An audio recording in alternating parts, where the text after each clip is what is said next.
deste dia, dia do Senhor, eu os convido para que abramos a Escritura no livro de Atos, capítulo 15, dando sequência à exposição continuada do livro de Atos. Nós estamos agora adentrando ao capítulo 15, capítulo de número 15. Nós vamos ler do versículo 1 ao versículo de número 21. Para isso, os convido que participem comigo da leitura, fazendo-a de maneira alternada. Vamos ler então o texto de Atos, capítulo 15, de 1 a 21, de maneira alternada, onde eu lerei os versículos ímpares, os presentes lerão os pares, até que concluamos a leitura desta porção da palavra do nosso Deus. Leiamos. Alguns indivíduos que desceram da Judeia ensinavam aos irmãos: se não vos circuncidardes, segundo o costume de Moisés, não podeis ser salvos.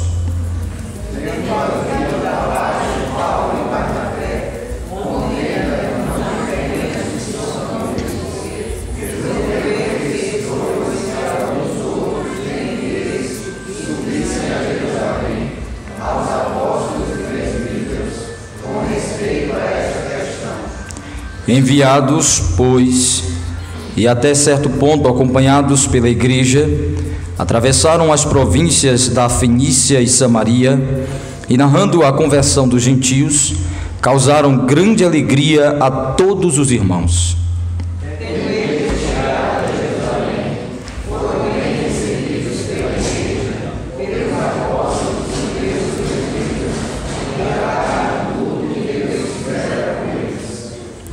Insurgiram-se, entretanto, alguns da seita dos fariseus que haviam crido, dizendo: é necessário circuncidá-los e determinar-lhes que observem a lei de Moisés.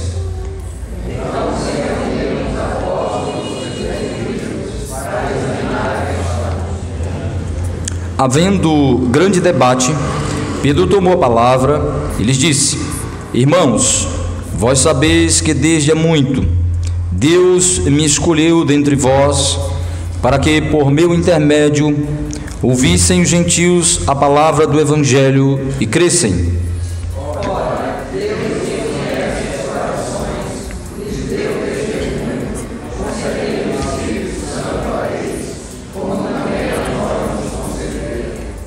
E não estabeleceu distinção alguma entre nós e eles, purificando-lhes pela fé o coração. Agora, pois, porque tentais a Deus, como sobre a serviço dos discípulos, julgo que nem nossos pais puderam suportar, nem nós. Mas cremos que fomos salvos pela graça do Senhor Jesus, como também aqueles o foram.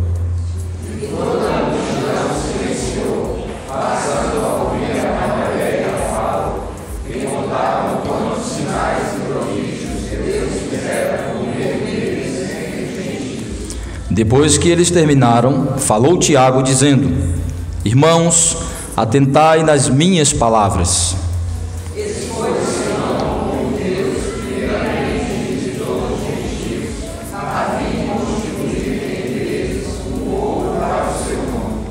Conferem com isto as palavras dos profetas, como está escrito: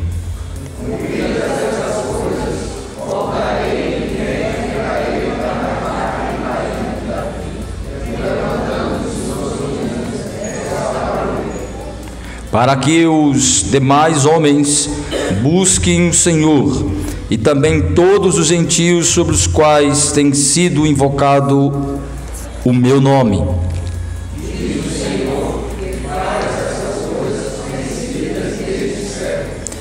Pelo que julgo eu, não devemos perturbar aqueles que dentre os gentios se convertem a Deus.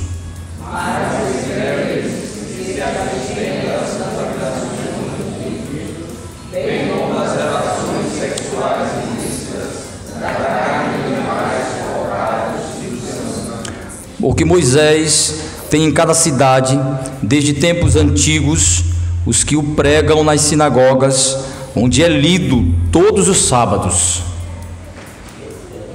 Que Deus, em Cristo, abençoe a sua palavra, aplicando-a em nossos corações. Amém. Ó Deus bendito, louvamos, exaltamos, engrandecemos o teu nome, Senhor, pois ele é excelso, digno de ser reconhecido por nós, o teu povo, chamados em Cristo para o louvor da tua glória, para santificar o teu nome. Fazemos isso, ó Deus, em especial através do culto, da adoração, de todos os atos do culto solene estabelecidos pelo Senhor. E nesta hora, de maneira especial, queremos santificar o teu nome através da tua palavra. Que a exposição desta palavra possa de fato exaltar ao Senhor, mostrar a grandeza do teu ser e da tua obra em Jesus Cristo, o nosso Salvador. E que sejamos, ó Deus, levados a uma reverência, um temor e um respeito que são devidos ao teu excelso nome.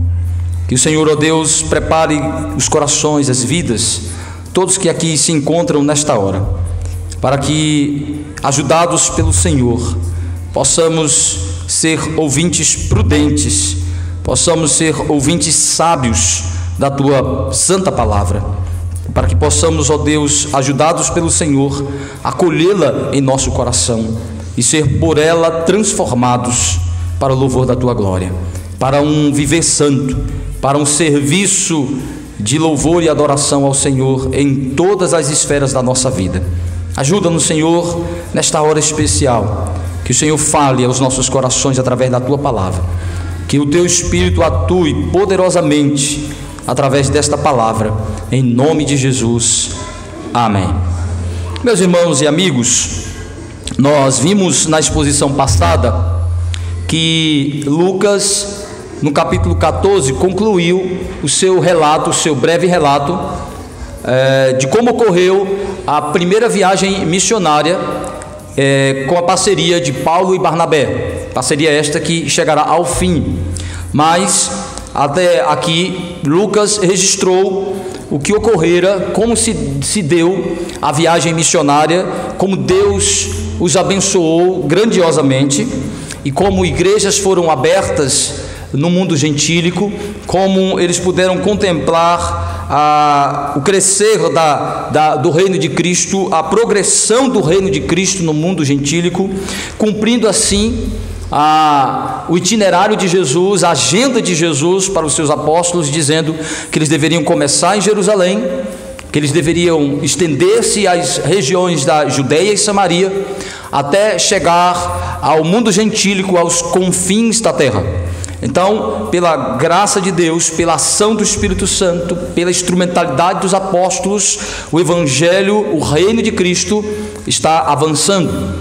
E nós vimos então que quando Paulo e Barnabé retornam para a cidade de Antioquia, a cidade essa em que está a igreja que se tornará o centro evangelístico do mundo gentílico daquele período, Paulo e Barnabé vão descansar no período aproximadamente de um ano, e neste ínterim, neste período, e neste momento, eles vão lidar com um problema que está surgindo na igreja de Antioquia e nas igrejas gentílicas, nas igrejas cristãs gentílicas.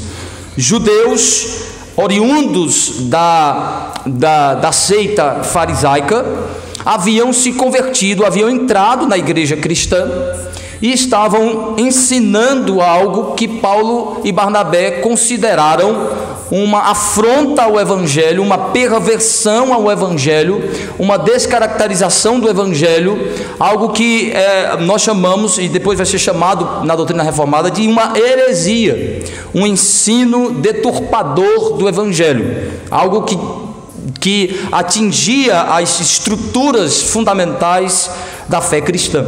Paulo e Barnabé então vê essa situação, que os cristãos gentios estavam sendo bombardeados e influenciados com este ensinamento de judeus convertidos, dizendo que os gentios precisavam ser circuncidados e observar a lei de Moisés para que a sua salvação fosse completa, de que a fé em Cristo não era suficiente, de que por isso que eles foram aceitos e recebidos, porque eles abraçaram a fé em Jesus. Eles disseram que criam em Jesus Cristo, mas começaram a dizer que isso não era suficiente, que só professar a fé, que só confessar a fé em Jesus Cristo não era suficiente para ser salvo.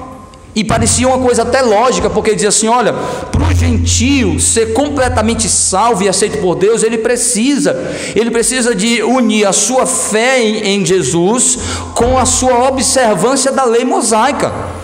Antes dele ser um cristão, ele precisa ser um judeu. Então eles diziam, eles precisam primeiro abraçar a fé judaica, receber o sinal do pacto judaico da aliança, a circuncisão, observar e então se colocar sob a observância dos preceitos de Moisés, e daí viver como um autêntico crente, como um autêntico filho de Deus, mesclando a fé em Cristo com a observância da lei, recebendo o batismo e a circuncisão juntos. Parecia que eles estavam resolvendo o problema do Antigo e Novo Testamento, da antiga aliança com a nova aliança. Eles recebem as duas coisas e está tudo completo. Paulo e Barnabé viram isso como uma afronta, como uma perversão do Evangelho.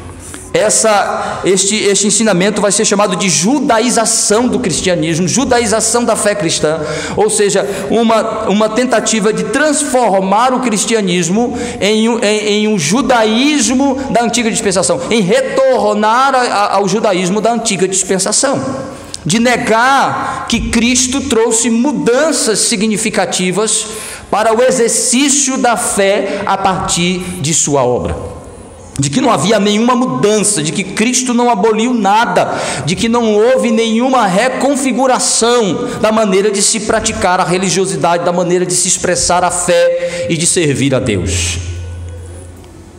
Este é um grande problema chamado de judaização. Esses são os judaizantes, e Paulo e Barnabé lidaram com isso e viram a necessidade, orientados também pela igreja, de irem até os apóstolos para se reunirem, para debater uma solução para este problema que estava atingindo a igreja, pois muitos cristãos já estavam abraçando esta visão judaizante, retornando às práticas judaicas, tornando a obra de Cristo insuficiente, e a sua fé e a profissão da fé em Cristo algo sem força, sem valor e sem suficiência. Então o que é que Paulo e Barnabé fazem? Vão até Jerusalém e pedem uma reunião com os apóstolos. Daí eles vão produzir aquilo que nós conhecemos como o primeiro concílio ecumênico, ou o primeiro concílio unificado da igreja cristã. O primeiro concílio, a primeira reunião conciliar, mostrando que a igreja de Cristo é conciliar. Os presbiterianos estão certos. A igreja é conciliar, é formada por um concílio. O governo conciliar é bíblico, e nós vemos isso na descrição de como os apóstolos organizavam as igrejas com concílios de presbíteros, e os apóstolos funcionaram na primeira reunião para debater problemas teológicos, doutrinários na igreja, como um concílio, em que estavam presentes os apóstolos como recipientes da revelação, e a autoridade da igreja como aqueles que foram enviados e comissionados por Cristo para levar a sua palavra, para ampliar a sua igreja.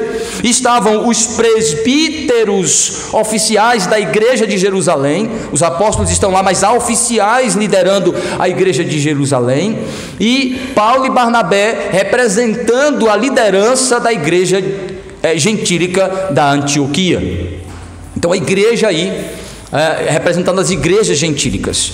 Então você tem um concílio formado, e o que é que este concílio vai debater?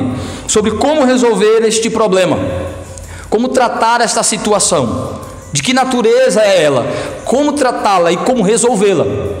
Então este primeiro concílio vai tratar do primeiro grande problema teológico doutrinário da igreja cristã: como adequar a realidade da igreja de Cristo ser uma mescla de judeus e gentios, como resolver os conflitos, as diferenças, as dificuldades, e como entender o que continua da fé judaica, o que é extinguido da fé judaica, o que se exigir aos gentios convertidos. Até agora nada foi exigido deles, no sentido de normas específicas de comportamento, de como eles deveriam praticar a fé. Aqui se dá a oportunidade de debater algumas orientações para como a igreja cristã, principalmente os gentios, deveriam se comportar. Claro que é orientação que é relevante para todos os cristãos, mas principalmente aqueles cristãos que eram oriundos do paganismo, da idolatria, da perversão religiosa e moral em seu aspecto totalmente escancarado e amplo. Então vamos ver como é que o concílio busca resolver este primeiro grande problema teológico, doutrinário, na igreja cristã, que é relevante para nós entendermos um paradigma, uma referência, uma base de como as controvérsias devem ser tratadas, como identificar aquilo que é essencial e necessário debater, debruçar-se sobre e tomar posturas de resistência, e aquilo que deve ser relevado e debatido com toda piedade cristã e respeito a diferenças. Existem coisas que podem ser tolerados no que diz respeito a diferenças de entendimento, sim. Existem coisas que não podem ser diferentes, sim. O que dentro da doutrina é chamado de questões essenciais e não essenciais, doutrinas fundamentais e secundárias, e vamos ver que isso de alguma forma nos é apresentado no texto. Então, o Concílio de Jerusalém se reúne para resolver a ameaça judaizante. Então, o Concílio de Jerusalém e a ameaça judaizante. Primeira coisa que o texto nos apresenta em relação a isso é como que a Igreja de Cristo deve tratar aquilo que é considerado heresia, perversão do Evangelho. Então a Igreja de Cristo deve sempre declarar guerra contra as heresias.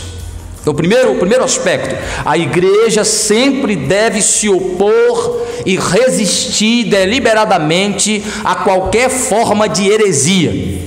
Então cabe primeiro uma explicação importante sobre isso. O que é que se entende sobre heresia? Há uma diferença entre heresia e erro doutrinário.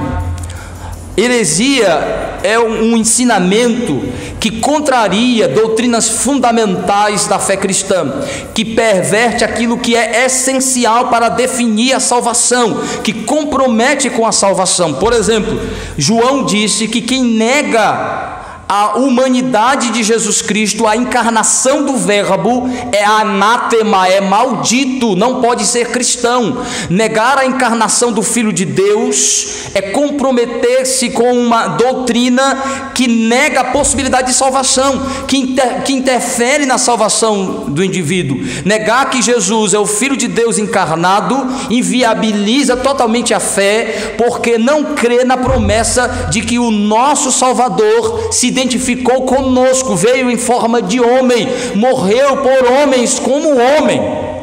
Nega a essência da representação legal de Cristo, da identificação de Cristo com a nossa humanidade, da promessa da encarnação e a necessidade da encarnação, porque Cristo precisa nos substituir na nossa condição, como um homem, tomar lugar de homens. Negar que Jesus fez isso como um homem é destruir totalmente a sua obra mediatória. Então João diz assim: quem diz que Jesus não veio como um homem, quem nega a encarnação do Verbo, é anticristo, é contra Cristo, não pode ser salvo. Então esta afirmação, este ensinamento era tratado pelos apóstolos como heresia, ensinamento que destruía a obra da salvação, que comprometia a salvação. Crer nisso era impossibilitar a salvação. Isso é heresia, é quando um ensinamento nega verdades fundamentais para a salvação, como nós estamos vendo aqui. A judaização da fé cristã, ela é uma heresia, porque ela nega a suficiência da obra de Cristo e da fé nesta obra para a salvação. Ela fala que há necessidade de complementar a fé com a observância da lei. como os adventistas do sétimo dia, que se você apertar e ler os seus documentos, você vai ver que para os adventistas do sétimo dia, Jesus salva, mas não garante essa salvação, porque você precisa observar a lei, especialmente o sábado. Se você não fizer isso, não pode ser salvo. O adventismo é uma versão moderna de judaização do cristianismo. Se tivesse surgido na época dos apóstolos, seriam tratados também como heréticos, como sempre foram tratados até hoje. Adventismo é uma heresia, e eles não têm nenhuma preocupação de mudar esta visão evangélica, ortodoxa, histórica a respeito deles. Então, heresia é um ensinamento que perverte ensinamentos fundamentais para a salvação, doutrinas essenciais do Evangelho da Graça, impossibilita a salvação do indivíduo. Erros doutrinários são equívocos de interpretação de questões secundárias que não são tão claramente ensinadas nas Escrituras, que trazem alguma dificuldade, chamadas doutrinas secundárias, que não são tão fundamentais como, por exemplo, o modo do batismo, a forma de se batizar. Nós entendemos que os nossos irmãos batistas se equivocam doutrinariamente em adotar a imersão, mas eles não estão sendo heréticos, porque a forma de batismo adotado por eles, ainda que entendemos que seja um equívoco de interpretação, não compromete na essência de sua salvação. Se eles negassem o batismo de Cristo, se eles negassem a suficiência do batismo de Cristo, aí sim. Mas o modo não é elemento essencial da cerimônia e da doutrina. Então, nessa questão, a igreja amadureceu muito nos debates, principalmente nos primeiros concílios, chamados concílios ecumênicos, como o concílio de Jerusalém, como o concílio de Niceia e tantos outros, que trouxeram para nós debates importantes, reafirmando o ensinamento apostólico sobre questões fundamentais. Mas existem questões secundárias, periféricas, que são importantes, mas não são essenciais e comprometedoras para a salvação. São importantes, se não fossem importantes, não seriam ensinadas. Tem seu valor e sua importância, e devem ser debatidas com piedade, com respeito à diferença de interpretação e de entendimento, apesar de que só tem um sentido, só pode haver um sentido, não pode haver vários sentidos, só pode haver uma verdade e não várias verdades. Então alguém aí está equivocado. Por isso que nós dizemos que quando há controvérsia, distinção na maneira de entender certas questões periféricas da fé cristã, nós entendemos que aí há equívocos doutrinários, ou seja, alguém está equivocado aí na conclusão, mas que é possível conviver com equívocos doutrinários de questões secundárias da fé cristã. Vivemos harmoniosamente com os nossos irmãos batistas e congregacionais que adotam um sistema de governo diferente de nós. Como nós adotamos o governo presbiteriano, o governo conciliar, nossos irmãos adotam o governo congregacional, mas entendemos que eles estão também equivocados. Mas isso não os torna menos irmãos em Cristo, porque este aspecto da eclesiologia não é essencial para comprometer a fé. Mas dizer que a fé em Cristo não é suficiente, eu preciso ajudar a obra de Cristo com alguma obediência minha, é comprometedor. Daí nós olhamos para o texto e vemos que quando Paulo e Barnabé viram a influência daqueles judaizantes na igreja de Antioquia, eles saíram de Jerusalém, eles se converteram em Jerusalém, eles entraram na igreja de Jerusalém, desceram para a região da Antioquia e lá começaram a influenciar a igreja de Antioquia com esses ensinamentos. Veja o que o texto diz. Quando Paulo e Barnabé viram aquilo, eles ficaram totalmente revoltados e resistindo ferozmente, debatendo e declarando guerra àquele ensinamento. Eles não toleraram aquilo. Vejam comigo o versículo de 1 até o versículo 5. Alguns indivíduos que desceram da Judeia ensinavam os irmãos: se não vos circuncidardes, segundo o costume de Moisés, não podeis ser salvos. Olha aqui o problema da heresia. Se vocês não circuncidarem, não observarem a lei de Moisés, não podem ser salvos, negando a suficiência da fé em Cristo para a salvação. Olha aqui o problema. Se o Adventista diz assim: se vocês não cumprirem o sábado, vocês não podem ser salvos. É a mesma coisa. Se vocês não pararem de comer carne de porco, vocês não vão para o céu. Ah, estou perdido. Eu não posso ser adventista do sétimo dia por 3 questões. Primeiro, pela escritura, que mostra que ela é uma heresia. Segundo, por causa de café, que eu sou cafeólogo, eu tomo café demais. E terceiro, por causa de carne de porco. Então, ser adventista é negar a escritura, não tomar café e não comer carne de porco. Não posso nunca. Graças a Deus que não passei primeiro pelo adventismo. Então, o texto está dizendo que o que é que eles estavam ensinando? Olha o ensinamento: se vocês não se circuncidarem, não receberem o sinal da aliança dos judeus, se vocês não se tornarem judeus, vocês não podem ser salvos. Estão entendendo o problema, a essência do problema? Vocês não podem ser salvos, negando a suficiência de Cristo. Aí o texto continua: tendo havido da parte de Paulo e Barnabé contenda e não pequena discussão com eles, resolveram que esses 2 e alguns outros dentre eles subissem a Jerusalém aos apóstolos e presbíteros com respeito a esta questão. Enviando, pois, e até certo ponto acompanhados pela igreja, atravessaram a província da Fenícia, as províncias de Fenícia e Samaria, e narrando a conversão dos gentios, causaram grande alegria a todos os irmãos. Tendo eles chegado a Jerusalém, foram bem recebidos pela igreja, pelos apóstolos e pelos presbíteros, e relataram tudo que Deus fizera com eles. E surgiram, entretanto, alguns da seita dos fariseus que haviam crido, dizendo: é necessário circuncidá-los, e determinou-lhes que observassem a lei de Moisés. Então, quem é que estão lá? Esses fariseus aí, supostamente convertidos, ensinando a heresia de que crer em Cristo não é suficiente, é preciso voltar à observância da lei mosaica, recebendo a circuncisão, os homens, os meninos deveriam ser circuncidados, e toda a família observar as leis de Moisés.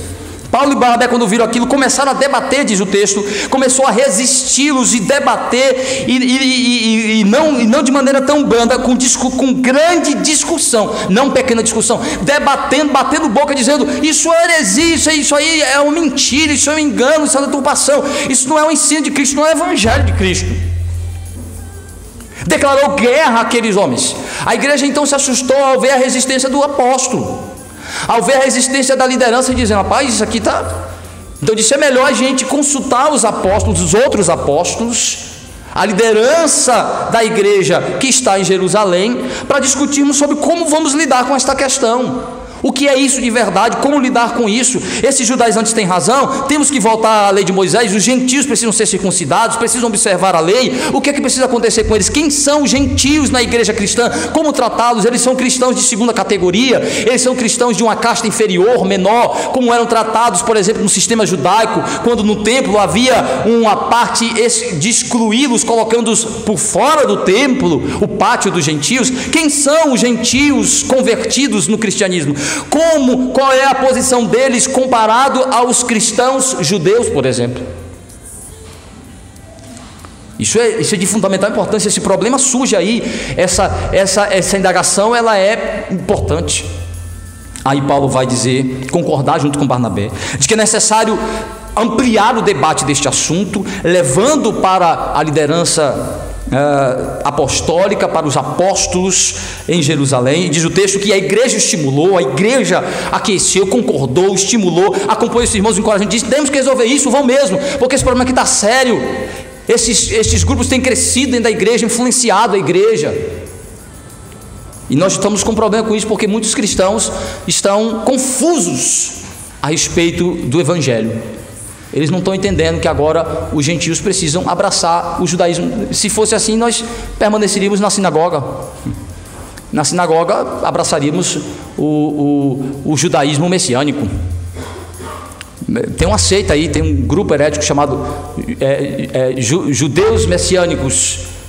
né? Que é um tipo de judaizantes. Então vejam, nós temos muita judaização em igrejas pentecostais e neopentecostais, principalmente neopentecostais, práticas do Antigo Testamento já totalmente desfeitos em Cristo, superados em Cristo, são resgatados, como o Templo de Salomão e a Arca da Aliança e coisas assim, vai. Mas vejam só, o texto diz que eles foram então para Jerusalém, convocaram uma reunião, pediram uma reunião com os apóstolos, e enquanto caminhavam, eles estavam então reforçando a obra do Evangelho, contando para aqueles irmãos já na região da Samaria, olha como o Evangelho alcançou os gentios. Eles ficaram alegres, ficaram entusiasmados em ver o progresso do Evangelho, através da instrumentalidade de Paulo e Barnabé, como missionários comissionados não pela igreja, mas pelo Espírito Santo de Deus, confirmados por Cristo.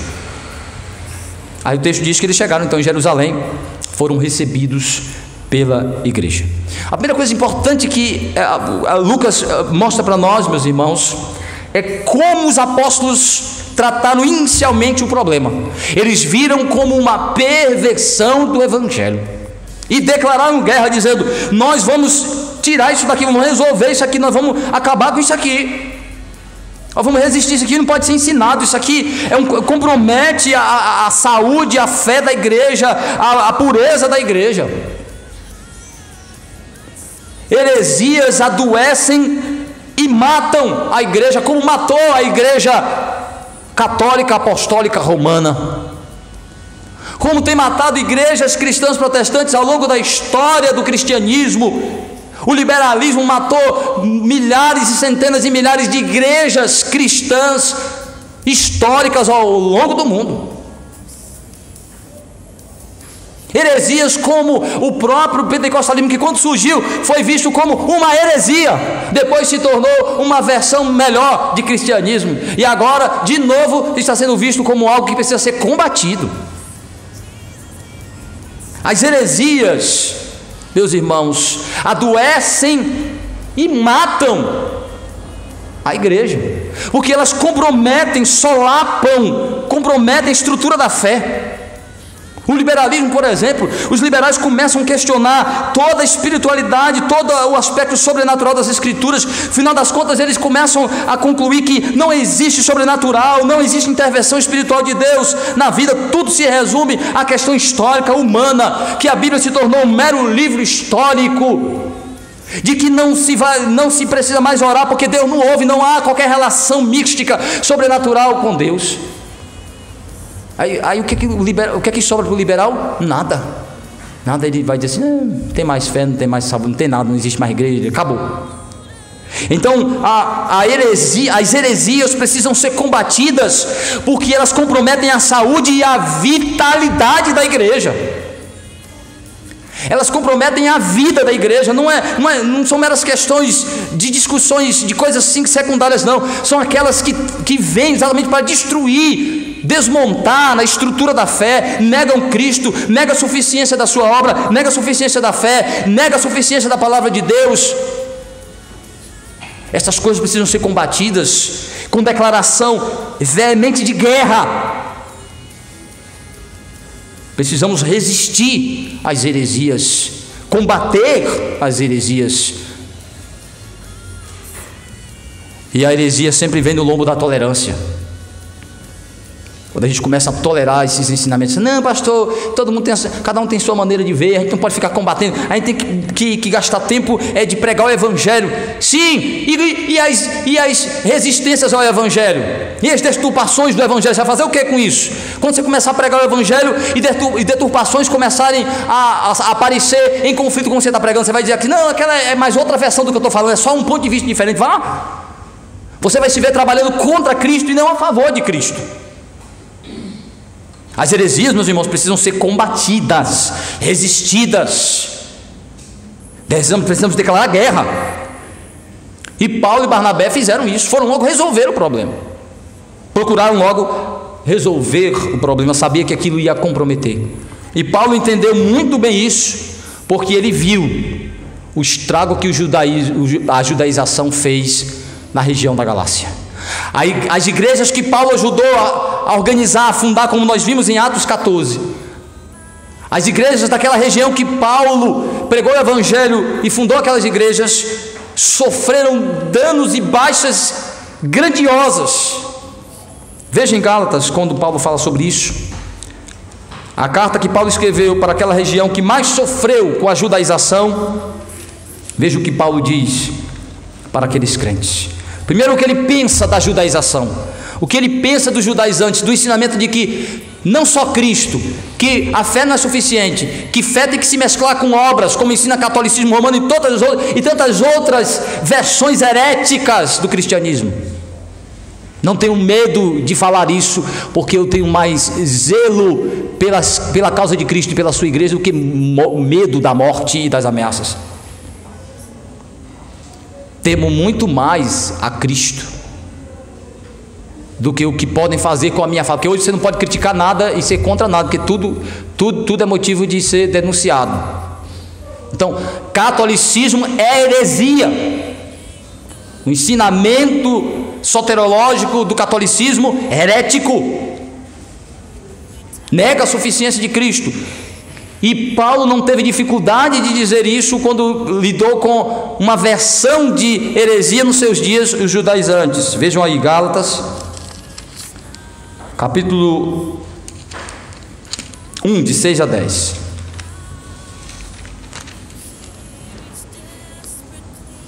Admira-me que estejais passando tão depressa daquele que vos chamou da graça de Cristo para outro evangelho, o qual não é outro, senão que há alguns que vos perturbam e querem perverter o evangelho de Cristo.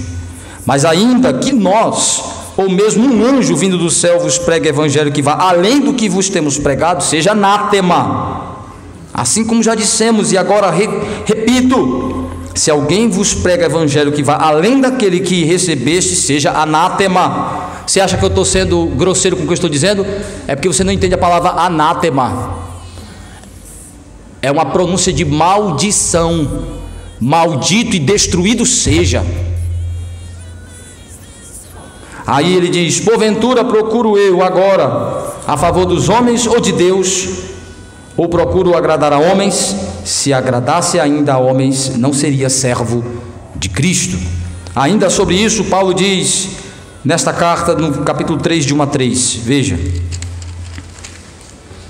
ó Gálatas insensatos, quem vos fascinou a vós outros, ante cujos olhos foi Jesus Cristo exposto como crucificado? Quero apenas saber isto de vós: recebeste o Espírito pelas obras da lei ou pela pregação da fé? Sois assim insensatos, que tendo começado no Espírito, estejais agora vos aperfeiçoando na carne? Olha aqui o resultado da judaização.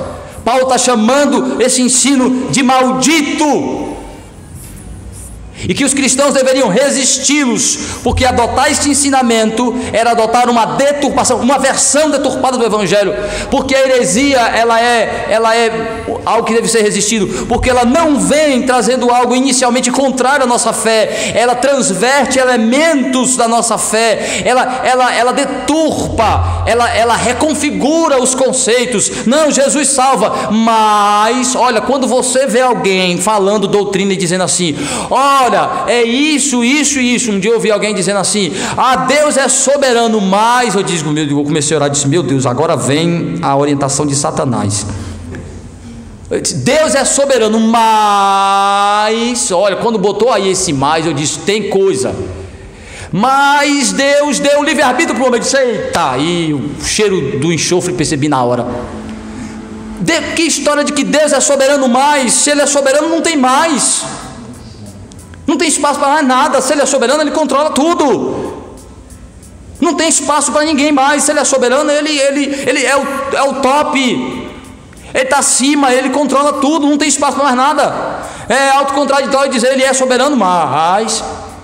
Então, quando Paulo disse assim: o que vocês estão recebendo não é um evangelho oposto, é uma versão do Evangelho, mas uma versão deturpada. Jesus salva, mas vocês têm que ser circuncidados, vocês têm que observar a lei, vocês têm que guardar o sábado, vocês têm que produzir obras, vocês têm que crer em Maria, crer no santo, vocês têm que se esforçar, senão você perde. Jesus salva, mas... Olha, se alguém disser para você, Jesus salva, mas você diz, mas vá para lá, bem longe de mim, porque ou Jesus salva ou não salva, ou ele é salvador ou ele não é salvador. Então as heresias sempre colocam dúvida, questionamento e flexibilização do que não pode ser flexibilizado, relativiza o que não pode ser relativizado. Quando alguém chega para mim e diz assim, não gosto de extremos, eu disse, epa, tem problema doutrinário sério aí neste crente.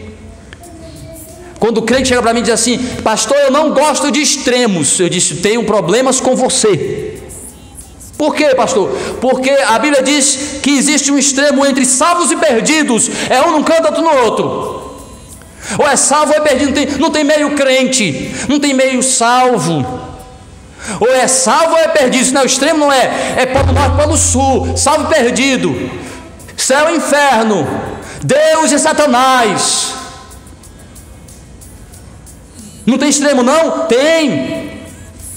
Jesus, ou você está comigo ou você está contra. Jesus não tem meio termo, tem os amigos de Jesus, tem os simpatizantes de Jesus, não tem isso no Evangelho, não tem amiguinho de Jesus, não tem simpatizante do Evangelho. Ou você é crente ou você é ímpio, é perdido, ou você é salvo ou é perdido, ou é crente ou é incrédulo, não tem meio crente. Um quase crente quase vai para o céu, quase é salvo, quase vai para o céu, não tem quase, ou você é ou você não é. Existem extremos e absolutos que não podem ser relativizados. Aí a heresia vem relativizar o que não pode ser relativizado, pluralizar o que não pode ser pluralizado, criar meios termos. Pastor, o ideal é ser meio termo. Olha, eu gosto do crente que ele é uma pessoa meio termo, que ele é nem lá nem cá, ele é no meio. Tem que ser equilibrado. As pessoas pensam que ser equilibrado é ficar em cima do muro entre um extremo e outro. Meus irmãos, primeiro que eu não gosto dessa palavra equilibrado, que ela nem está na Bíblia. A Bíblia diz que devemos ser prudentes. Isso não tem nada a ver com ser equilibrado, que a ideia de equilibrado é ficar no meio, pendendo entre um lado e outro, meio termo, meio crente, meio santo. Não, quando a Bíblia fala de prudência, ela não está falando de em cima do muro. A ideia de ser prudente é exatamente saber os limites estabelecidos por Deus para cada esfera e área da nossa vida. É agir segundo a orientação de Deus, ter a devida orientação de quais os limites de nossas relações. Isso é ser prudente. E as implicações disso. Então, meus irmãos, cuidado com as heresias, destroem a igreja. Algumas pessoas acham que eu sou muito duro, que eu sou muito radical, quando afirmo doutrinas ortodoxas da fé cristã. Eu não sou nada comparado a Jesus. Eu sou muito relapso, eu sou muito fraco, comparado com o zelo e a radicalidade de Cristo, de Deus, ao tratar as suas verdades. E os apóstolos estão refletindo isso, o zelo com aquilo que é essencial, meus irmãos, que não pode abrir mão. E o texto continua dizendo que a primeira coisa que eles fazem, e Paulo foi duro dizendo àqueles crentes: vocês estão passando por outro evangelho, abraçando maldições. Isso não é duro, não? Passando por um outro evangelho, negando Cristo. A gente tem medo de dizer o que a heresia é, o que ela faz.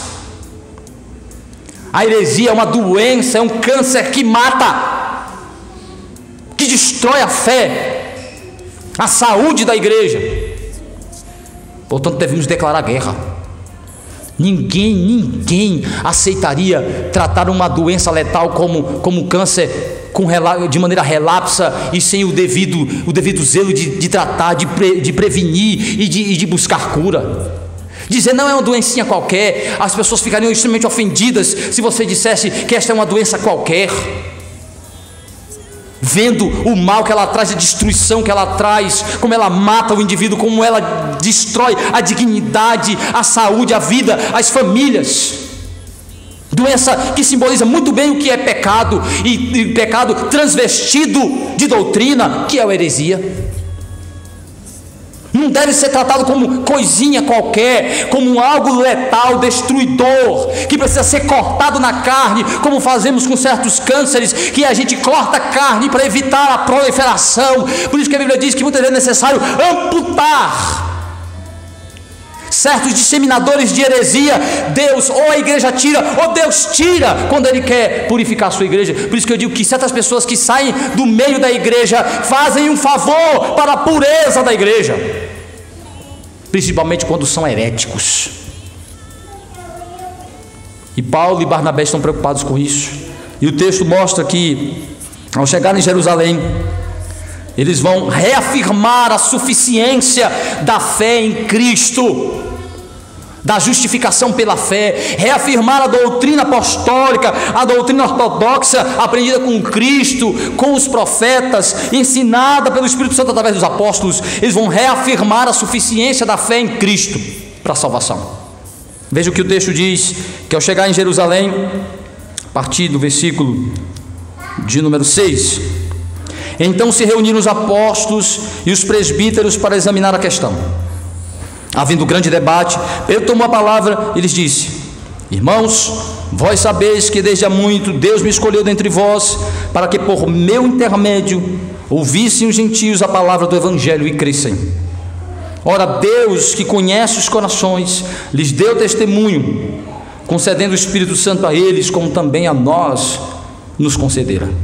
E não estabeleceu distinção alguma entre nós e eles, purificando-lhes pela fé o coração. Agora, pois, por que tentais a Deus, pondo sobre a cerviz da disciplina dos discípulos um jugo que nem nossos pais puderam suportar, nem nós? Mas cremos que fomos salvos pela graça do Senhor Jesus, como também aqueles o foram. E toda a multidão silenciou, passando a ouvir a Barnabé e Paulo, que contavam quantos sinais e prodígios Deus fizera por meio deles entre os gentios. O que a gente percebe quando os apóstolos, os presbíteros de Jerusalém, Paulo e Barnabé e alguns irmãos se reúnem?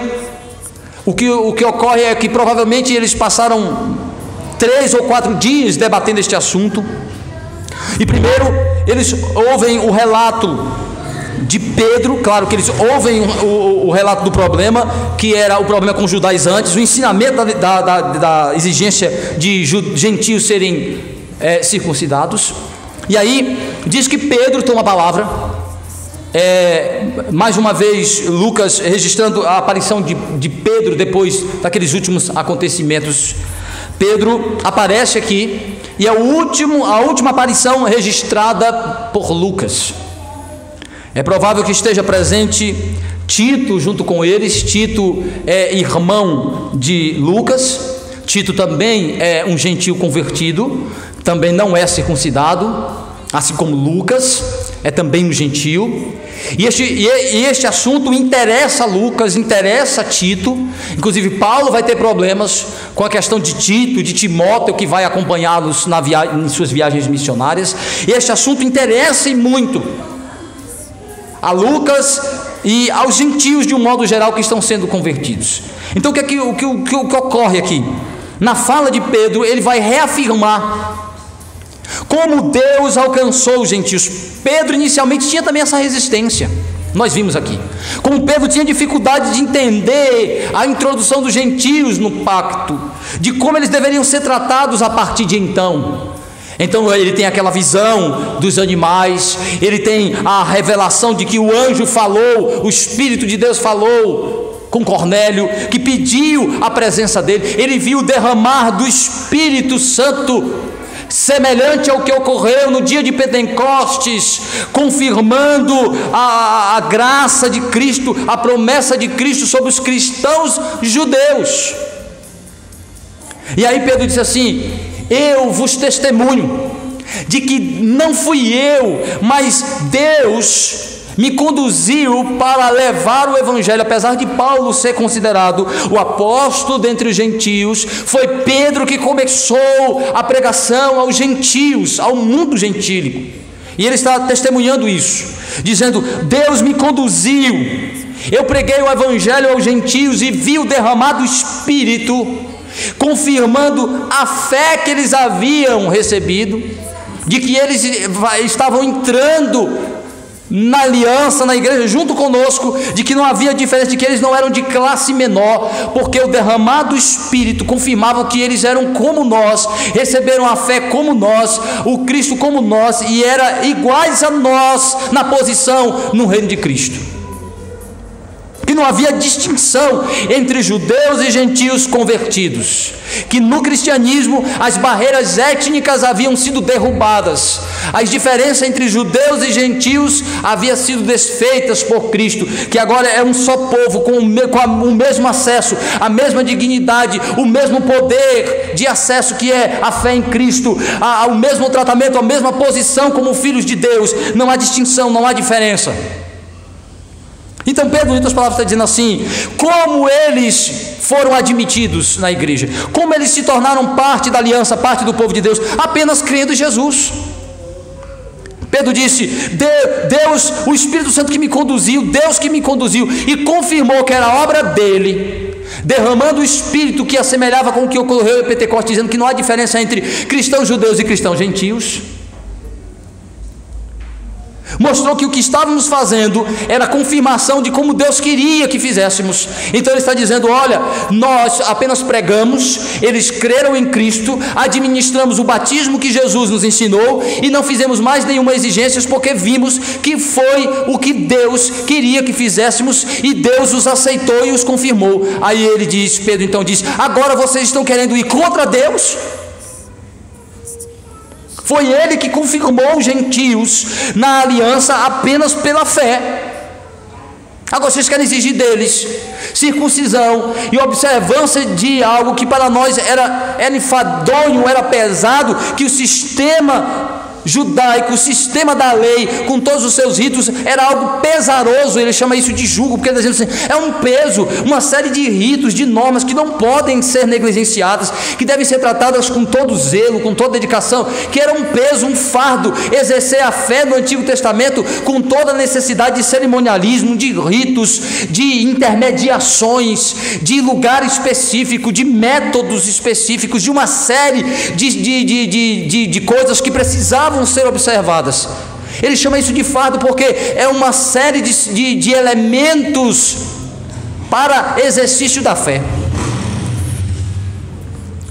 Aí Pedro disse assim: Cristo tirou todo este fardo pesado de cerimonialismo, de ritos, de sacrifícios, de intermediários, de métodos, para mostrar que agora a salvação é apenas o exercício da fé no Evangelho, no Cristo pregado no Evangelho.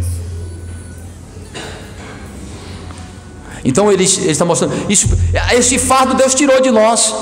Os ritos, as cerimônias, a necessidade de um lugar só, de um templo, de uma série de ritos purificadores, como elementos atrelados à fé, necessários para o exercício da fé. Pedro disse: isso acabou. Aí vocês querem botar aí Jesus disse: vinde a mim todos que estão cansados e sobrecarregados, eu vos aliviarei. E uma das cargas que Cristo estava tirando é a carga da maldição da lei e do cerimonialismo da lei, dos ritos pesados da lei, da necessidade de uma série de ritos ensinando sobre Cristo. Agora basta o Evangelho pregado e a fé no Cristo exposto no Evangelho. Pedro disse: eu vi isso, que o Senhor admitiu os gentios apenas quando eles creram no que falamos sobre Jesus e os confirmou com a bênção do Espírito. Negar isso é insurgir-se contra o próprio Deus, é chamado de mentiroso e negar as manifestações de sua confirmação, a orientação do Espírito, a confirmação do Espírito, a orientação do Espírito Santo, confirmando com tudo aquilo que Cristo havia ensinado. Então ele diz: não, eu discordo desses judaizantes. Os gentios não podem ser exigidos que observem a lei, as cerimônias e os ritos da lei, como ocorria antes de Jesus, que eles devem circuncidar-se e se submeter aos ritos judeus, mosaicos. Não, isso chegou ao fim. Então o que é que Pedro está fazendo? E Paulo também levanta com Barnabé e diz: nós também testemunhamos como o evangelho chegou aos gentios, como Deus salvou apenas pela fé no evangelho, pela fé em Cristo. Eles estão reafirmando a justificação pela fé somente, lançando as bases dessa doutrina fundamental, que depois vai precisar ser de novo reafirmada, estruturada, ensinada por Martinho Lutero, Calvino e os reformadores, porque a Igreja Católica também perverteu essa doutrina. A Igreja Católica misturou com a fé em Cristo obras, mediação de Maria, intercessão dos santos, sacramentos. Também negou a suficiência de Cristo. E é o que os reformados fazem? Protestam contra isso e dizem: não, sola fide, sola graça, sola Cristo. Cristo somente, a fé somente, a graça somente, a palavra somente. Nada de intercessão de santos, nada de obras humanas. A fé em Cristo é suficiente para salvar pecadores. A principal bandeira da reforma protestante é a justificação pela fé. Isso revoltou Lutero quando ele viu a salvação sendo vendida por indulgências, por bulas papais. A Igreja Católica há de pagar muito diante de Deus do que fez com o Evangelho de Cristo, e também os evangélicos e os protestantes, que também venderam o Evangelho, deturparam, mercadejaram e negociaram o Evangelho de Cristo. Pedro disse: eu vi Deus confirmando a salvação dos gentios apenas pela fé no Evangelho. Então, a primeira coisa, eles ouviram um relato, ouviram o testemunho de Pedro e de Paulo e Barnabé, de que eles viram que Deus salvou os gentios apenas expressando fé, não exigindo observância da lei mosaica e dos ritos mosaicos, e nem do sinal do sacramento da antiga aliança. Aí ele reafirma: é pela fé. Eu não concordo, os judaizantes estão errados, eles negam a Cristo. Então Tiago, que preside o sínodo, o concílio, estou falando já como se fosse presbiterianismo, né? Que preside o concílio de Jerusalém, dá um parecer sobre aquela situação. E o parecer de Tiago, meio irmão de Cristo, mostra algo interessante, de que toda controvérsia doutrinária na igreja, quem tem a palavra final não é o concílio, não é a maioria do concílio, mas é o Espírito Santo na palavra. O árbitro final de toda controvérsia religiosa e doutrinária é o Espírito Santo na palavra. Como disse Lutero, que respeitava os concílios, e um concílio o excomungou e o expulsou da igreja porque reafirmou o Evangelho. Ele diz: concílios falham, erram, mas a palavra de Deus nunca falha. Então quem tem a palavra final não é o concílio, não são homens, é o Espírito Santo na palavra. E isso foi deixado para nós pelos nossos irmãos puritanos, conciliares, defensores do concílio como um método válido de discutir e debater a doutrina e discussões importantes para o crescimento, mas entendia que não é vox populis, que não é a voz de Deus, não é a voz da maioria, não é a voz do povo, que a voz de Deus está na Escritura, é o Espírito Santo falando nela e por meio dela. E como é que Tiago faz isso? Tiago ouviu o relato de Pedro, ouviu o relato do que os judaizantes estavam ensinando, e Tiago então faz a seguinte conclusão. Veja o que o texto diz, a partir do versículo 13. Depois que eles terminaram, falou Tiago dizendo: expôs Simão como Deus primeiramente visitou os gentios, a fim de constituir dentre eles um povo para o seu nome. Conferem com isto as palavras dos profetas, como está escrito: cumpridas estas coisas, voltarei e reedificarei o tabernáculo caído de Davi. Levantando de suas ruínas, restaurá-lo-ei, para que os demais homens busquem o Senhor, e também todos os gentios sobre os quais tem sido invocado o seu nome. Diz o Senhor, que faz estas coisas conhecidas desde os séculos. Pelo que julgo eu, não devemos perturbar aqueles que dentre os gentios se convertem a Deus, mas escrever-lhes que se abstenham das contaminações dos ídolos, bem como das relações sexuais ilícitas, de carnes e animais sufocados e do sangue. Porque Moisés tem em cada cidade, desde tempos antigos, os que pregam nas sinagogas, onde é lido todos os sábados.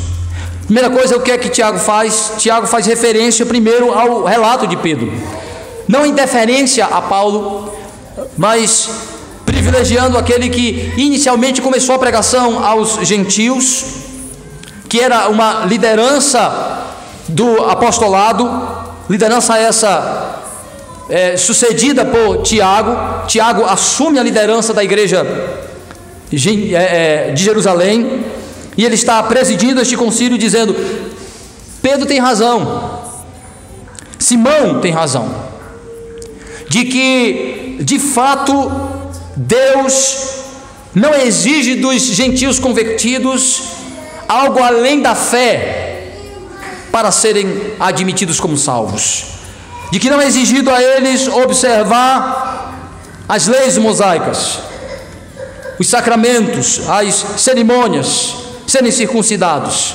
porque isto confirma o ensinamento dos profetas.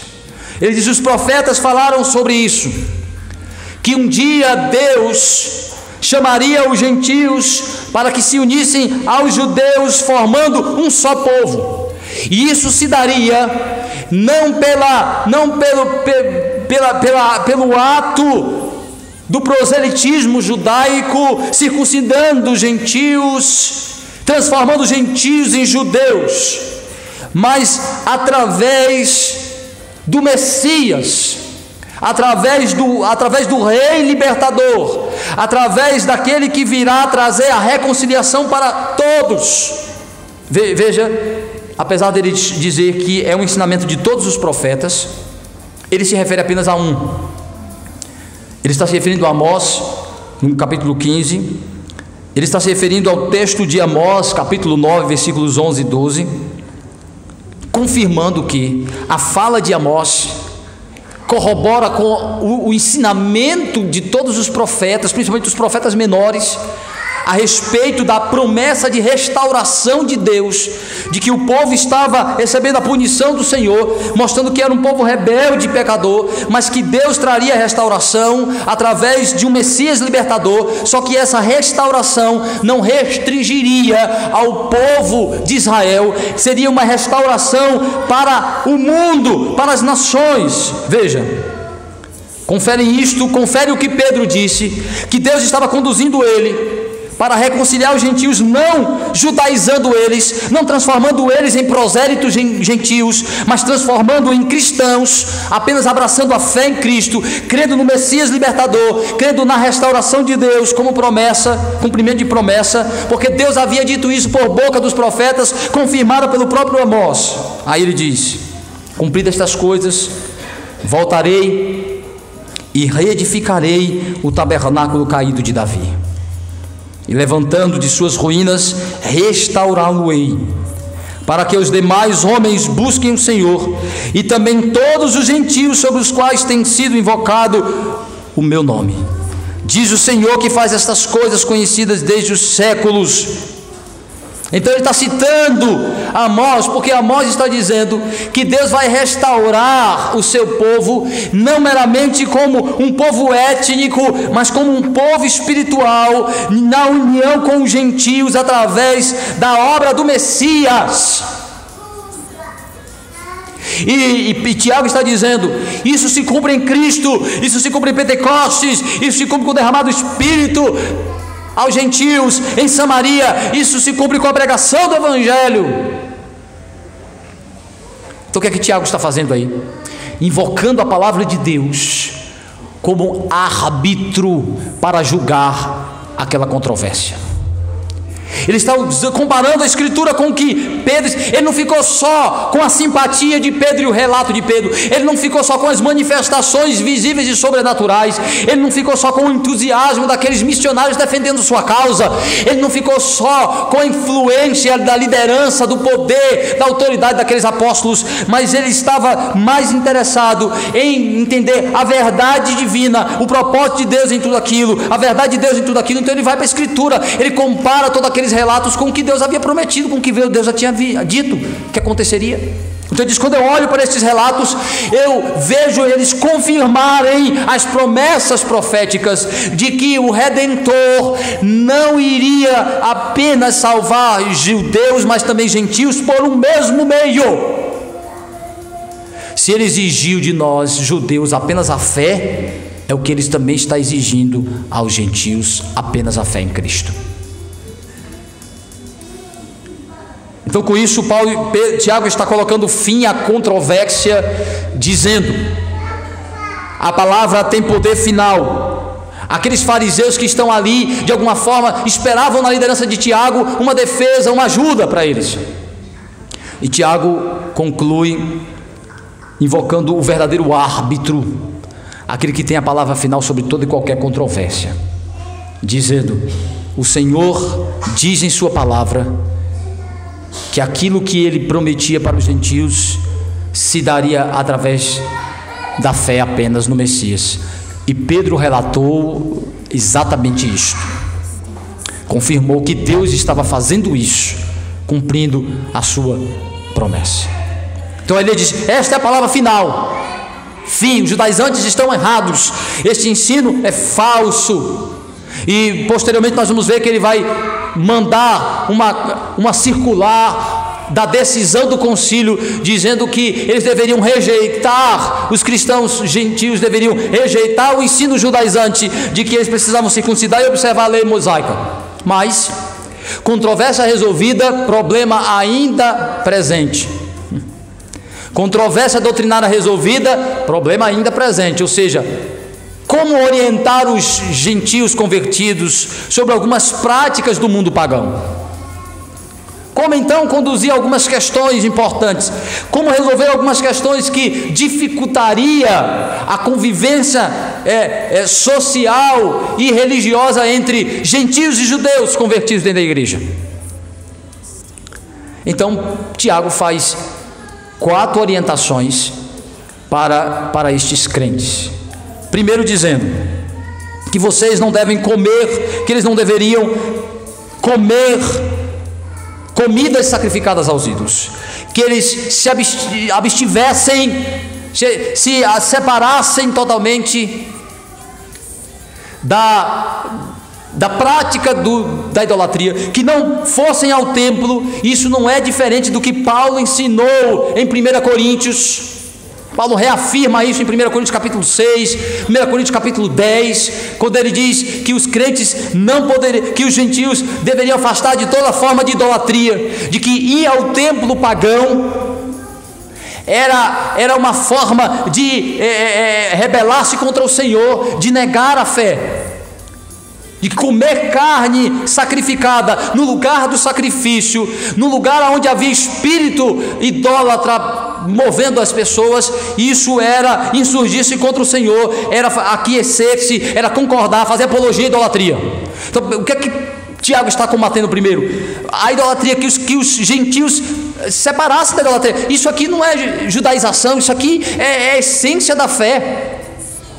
Alguns vão achar que os senões de Tiago é uma forma sutil de corroborar com os judaizantes. Não, Tiago não está reafirmando o sistema judaico, ele está reafirmando a essência da fé cristã que está no judaísmo. Os primeiros mandamentos da lei de Deus é sobre a relação com Deus. Não terás outros deuses diante de mim. Deus abomina a idolatria, independente do sistema judaico, do sistema mosaico. É da natureza da fé para com Deus a exclusividade de adoração a Ele. Então, Tiago está combatendo a idolatria no meio dos gentios, que também é uma verdade para os judeus. Então ele diz assim: não se envolvam com a idolatria, com o paganismo, com as expressões pagãs de vossa cultura, porque agora vocês são cristãos. Vocês não são judeus, vocês são cristãos, adoradores do único e verdadeiro Deus. Paulo vai elogiar os crentes tessalônicos, dizendo que eles haviam passado da oração aos falsos deuses para a adoração ao Deus verdadeiro, elogiando que eles haviam abandonado a idolatria. Então Tiago não está aqui corroborando com a judaização. Tiago está falando qual é a natureza da fé cristã, o que é que agora a fé exige destes crentes gentios, que eles se afastem de toda expressão religiosa falsa, idólatra, pagã. Nós, por exemplo, cristãos, protestantes, na nossa realidade nordestina, nós lutamos todo dia com as expressões idólatras imprimidas na nossa cultura católica romana, que a gente todo dia tem que se policiar para não estar fazendo apologia ou qualquer defesa, ou se envolvendo com expressões religiosas falsas, idólatras. E aqueles cristãos estavam no mundo gentil, totalmente pagão, totalmente idólatra. Então Tiago diz: abstenha-se das carnes sacrificadas, saiam do meio dos pagãos, das cerimônias religiosas pagãs. Segundo, Tiago diz que estes cristãos deveriam abster-se de qualquer expressão de imoralidade sexual. Isso não é judaização, isso é santidade de crente, santidade de filho de Deus, santidade de quem expressa a fé no Senhor, meu irmão. É pureza moral. Tiago diz: abstenham-se daquilo que no mundo pagão é até comum: poligamia, adultério, expressões sexuais explícitas, o sexo como ato cultico no mundo pagão. Ele diz: abstenham-se, não pratiquem qualquer forma de imoralidade, tudo que for contra a orientação de Deus, da prática santa do sexo, que deve ser exclusivo dentro do contexto de um casamento. Abstenha-se de toda expressão de imoralidade sexual. Isso não é judaização, é cristianismo, é santificação.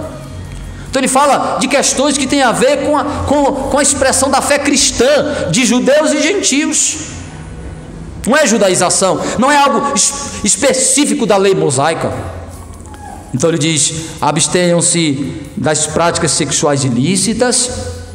E aqui duas questões um pouco complexas, porque estão relacionadas diretamente com algumas dietas e cerimônias específicas da lei mosaica. Então ele diz: não comam carne de animais sufocados, carne de animais sufocados e do sangue. Alguns vão dizer: está vendo? Tiago está corroborando com os judaizantes, mandando os gentios praticar o judaísmo disfarçadamente. Não é verdade. Se você olhar, primeiro, só são duas questões relacionadas à carne, à comida. E por que Tiago fala isso? Porque, como Tiago sabe que está havendo uma dificuldade não só doutrinária, mas de relação social entre judeus e gentios convertidos dentro das igrejas, o que é que ele orienta? Primeiro, não comam carne sufocada. O que é carne sufocada? Havia uma prática dos gentios de apenas matar os animais estrangulados, não os sangrava. O judeu não podia comer carne de animal só degolados, só estrangulados, perdão, não degolados, estrangulados. Eles precisavam sangrar o animal e comer o animal só depois do sangue ser totalmente derramado. Isso não é só uma questão litúrgica, não é só uma questão cerimonial, mas isso também é uma questão de saúde. Isso é também uma questão importantíssima de saneamento básico, porque animais que só são estrangulados não são cadáveres bons para se comer. O sangue derramado todo dentro daquele bicho estrangulado não é uma boa carne para consumo, não é saudável. Então aí é uma questão de higiene e de preservação da saúde importante, atrelada a isso, que era uma prática desses homens comer essas comidas sufocadas. E também, sendo que os gentios tinham extrema dificuldade, os judeus, de comer essas comidas, abster dessas coisas que eram extremamente difícil deles comerem, como o sangue e carne sufocada, que eles abstivessem destas coisas essenciais para facilitar a relação social entre eles, para que um judeu pudesse comer na casa de um irmão crente gentil sem qualquer dificuldade, porque se tivesse um animal estrangulado, ele sabia que aquilo não era só uma questão de cerimonialismo, mas aquilo não era saudável, era algo que não caía na sua natureza. Então o que é que Tiago tem em mente? Estas coisas, questões de alimento, eu vou tratar essas questões específicas de alimento, para que até, meus irmãos, o cristianismo civilizou o mundo. Muitas orientações cristãs, elas não eram só de valor espiritual, mas de valor ético, de saúde, de qualidade de vida, importantíssimo. O ensinamento judaico-cristão trouxe a civilização do mundo ocidental. E não é só as questões de ordem espiritual, não, mas também de relações, de vida, de saúde. E aqui ele expressa, mostrando que ele entende que estes aspectos relacionados a tratamento de comida, que fazia parte de um sistema maior dentro do judaísmo, era importante falar com eles, porque facilitaria o contato social com os judeus, para aumentar o contato entre eles, crescer entre eles e amadurecerem, a ponto de Paulo depois falar sobre isso em Colossenses, dizendo assim: alguns comem, outros não comem. Superem essa questão da comida e vejam que o amor é mais importante. Essas questões periféricas, amadureçam sobre isso. Se o irmão tem dificuldade, que não come certas coisas, então Paulo já está lidando aí já com um tratamento mais aprofundado sobre essa questão. Tiago logo disse assim, é melhor eles se absterem dessas coisas que é mais agressiva para um judeu, para não dificultar as relações sociais, a comunhão entre eles. Então não é a orientação de que eles observem a dieta de alimentos para serem salvos, de que eles observem um sistema judaico, como tratar a comida, mas eram questões pequenas, importantes para facilitar a relação social entre pessoas de culturas extremamente diferentes, e que muitos desses aspectos culturais tinham também uma questão de civilidade, de tratamento da saúde, que os judeus estavam à frente. Que as orientações divinas não era só benéfica no que tange a salvação e a vida espiritual, mas é para ensinar o povo de Deus o que é de qualidade no sentido pleno da vida. Então aqui Tiago orienta e diz, e eu acho que eles não vão ter dificuldade com isso, porque o ensinamento de Moisés é feito nas sinagogas todos os dias, e eles já têm contato de alguma forma com essas restrições. Eles sabem o que os judeus pensam sobre algumas questões de alimentação, então não terão dificuldade de entender essas pequenas orientações para melhor desenvolvimento da vida social da Igreja de Cristo. Então Tiago não está reafirmando o ensinamento judaizante. Primeiro eu disse é falso, porque a Bíblia mostra que é falso, mas ele está dando orientações importantes para aqueles crentes gentios, para facilitar a convivência entre eles e os judeus, principalmente naquele primeiro momento da igreja, onde ela estava amadurecendo e lidando com questões complexas e difíceis. Meus irmãos, eu quero ler o que a confissão de fé diz sobre essa questão da controvérsia. Eu acho importante nós fazermos isso. No capítulo 1 da confissão de fé, no artigo 10, os reformadores resumiram o pensamento de Tiago e o que eles fizeram no primeiro concílio e o que a igreja passou a fazer a partir daí. Diz assim: o juiz supremo pelo qual todas as controvérsias religiosas têm de ser determinadas, e por quem serão examinados todos os decretos de concílios, todas as opiniões dos antigos escritores, todas as doutrinas de homens e opiniões particulares. O juiz supremo, em cuja sentença nós devemos firmar, não pode ser outro senão o Espírito Santo falando na Escritura. Essa cláusula dos puritanos é fantástica. Ele diz: quem põe fim a toda discussão e controvérsia religiosa na igreja? A Escritura. Por isso precisamos comparar a Escritura com a Escritura. Não fique com o que homens dizem. Infelizmente nós vemos decisões conciliares irem contrários à palavra de Deus. Sou presbiteriano e amo o sistema presbiteriano, amo o sistema conciliar, mas sei que nós falhamos em concílios, que tomamos decisões conciliares contrárias à palavra de Deus. Podemos fazer isso porque somos homens e pecadores. Por isso precisamos reunir, debater, mas nos debruçar sobre as Escrituras. Se os concílios falharem e forem contra as Escrituras, fica com as Escrituras, fiquem com as Escrituras. Se eu, como pastor, se alguém lhe ensinar algo que contraria a palavra de Deus, não lhe convencer escrituristicamente, não aceite. Minha autoridade não é maior do que a autoridade do Espírito Santo da palavra. Pastor não tem dom supremo e absoluto de palavra final. Nem papa, nem pastor, nem ninguém, apenas o Espírito Santo. Ele põe fim a toda controvérsia. Agora, se alguém lhe mostrar claramente que o Espírito Santo ensina nas Escrituras, e você disser: tá aí, mas eu não acredito, aí seu problema não é com quem ele disse, seu problema é com o Espírito Santo de Deus.